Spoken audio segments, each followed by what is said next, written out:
Good evening, counselors. My name is Will Spec. I am a resident of Pawtucket and a member of the Providence chapter of the Democratic Socialists of America. In recent months, my comrades and I have partnered with the George Wiley Center to organize around the issue of utilities justice. As part of our organizing, myself and a group of DSA members have dived into the National Grid's filings, and as well as any group of civilians could. What we have found has greatly concerned us. I stand in opposition to pretty much all of Docket 4770. As I'm sure you've heard from others, the rate increase is not one that our community members want, and it's not one that many of them can afford. Even if we don't know the exact number the National Grid is asking for yet, I think it's fair to say that any increase is going to burden people who are already far too burdened. They say that they need this money to continue their substandard rate of service. If National Grid doesn't get what it wants, they say that service will get worse. It seems like an old mafia threat. You know, that's an awfully nice utility you got there. It'd be an awful shame if someone neglected it and let it fall into disrepair. I refuse to engage in the fiction that is Narragansett Electric and Narragansett Gas. There is no such thing. All there is the Rhode Island division of a multinational corporation which in 2016 profited over $6 million. I refuse to engage in this kayfabe that says that National Grid has a small regional utility in Rhode Island and that utility's health that its book sheets are closed. It operates in some kind of vacuum where it needs to take in enough money from Rhode Island to continue to service Rhode Island. I reject that notion. National Grid, as a company, has enough money where if it wanted to, if it prioritized it, it could increase our level of service here without raising rates. They have money that they choose to give to their stockholders instead of passing it on to their customers. National Grid is a perfectly healthy corporation as a large multinational. Whatever Narragansett Electric's books look like is not really relevant to me. But the proposed rate increase is just the start of my opposition. National Grid has held up its changes to low income, not income eligible. Let's call it what it is. Low income.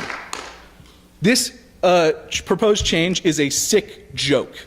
A customer enrolled in the program would only see a reduction of 3% on their bill compared to the current program. That is not going to stop one shutoff, and I dare them to tell me otherwise.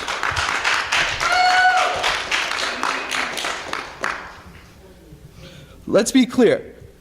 That's not even mentioning their proposed cuts to other low-income programs, such as LIHEAP matching grants or the low-income weatherization program, which they have also proposed to cut in this recent filing. If the PUC or National Grid is serious about stopping shutoffs and making sure that everyone has continuous access to electricity and home heating, I strongly urge them to institute the percentage income payment plan. PIP is a program model which is working in over a dozen states already and is the best way to make sure no one ever again has to choose between keeping the lights on and keeping their home warm and feeding their family. We at the DSA reject that utilities are just another commodity to be bought and sold on a market. We view them as a human right and believe that every person should be entitled to continuous access to electricity and other necessary utilities. I'm not really that surprised that National Grid hasn't tackled the issue of their low-income customers in good faith. One has to only look at how they talk about them in their filing. These customers are constantly referred to and framed as a burden on the rest of the system because of the cost they imposed through their inability to pay their bill. This type of classist thinking is disgusting. The most vulnerable among us are not a burden. They have not failed us. We have failed them. National Grid's classist and paternalistic thinking is on full display when they talk about the solar panel demonstration plan and its attached rewards program. It talks about incentivizing good behaviors, code words for teaching people how to pay their bill. No poor person has to be taught that they have to pay their bills. It's a constant part of their life. They know all too well the realities of having to pay their bills. They don't need to be taught. This type of thinking that National Grid displays is a disgusting insult to the people who are struggling on the fringes of our society, who desperately need our assistance. National Grid needs to seriously reassess its relationship with the growing mass of low-income Rhode Islanders. I'll conclude by mentioning my opposition to the Power Sector Transformation Plan, which is included as part of Docket 4770, as well as being a separate docket. Simply put, if this is the best that National Grid can do to go green, we better get used to living underwater, because there's not much hope. It's not nearly ambitious enough. I'm especially disappointed by the proposed solar demonstration plan.